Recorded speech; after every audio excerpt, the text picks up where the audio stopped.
আসসালামু আলাইকুম প্রিয় ভিউয়ার্স, কেমন আছেন? আশা করি সবাই ভালো আছেন। তো আজকে আমরা কিভাবে একটা ওয়েট মিটার কিভাবে ঠিক করব সেটা নিয়ে আমরা ভিডিও করতেছি, তো সঙ্গে থাকুন। তো এই মিটারের সমস্যা হচ্ছে ওজন কম বেশ দেখাচ্ছে, তো এটাই সমস্যা।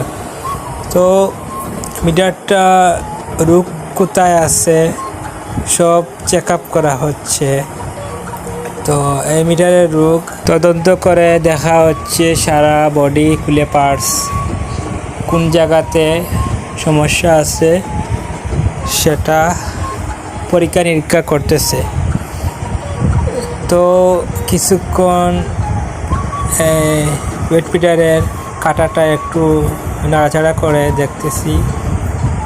এই ওয়েট মিটারের সমস্যা রোগ ধরা পড়েছে, একটা স্প্রিং এর সমস্যা ছিল, তাই এরকম সমস্যা দেখাচ্ছে, ওজন কম বেশ দেখাচ্ছে। তো এটা হচ্ছে একটা মেডিকেলের ওয়েট মিটারটা নষ্ট হয়ে গেছে। ওয়েট মিটার আগের মতো ঠিকঠাক কাজ করতেছে। তো কোনো ভিডিওতে এরকম দেখা হবে আপনাদের সাথে। এখন তো ঠিক আছে লাগে।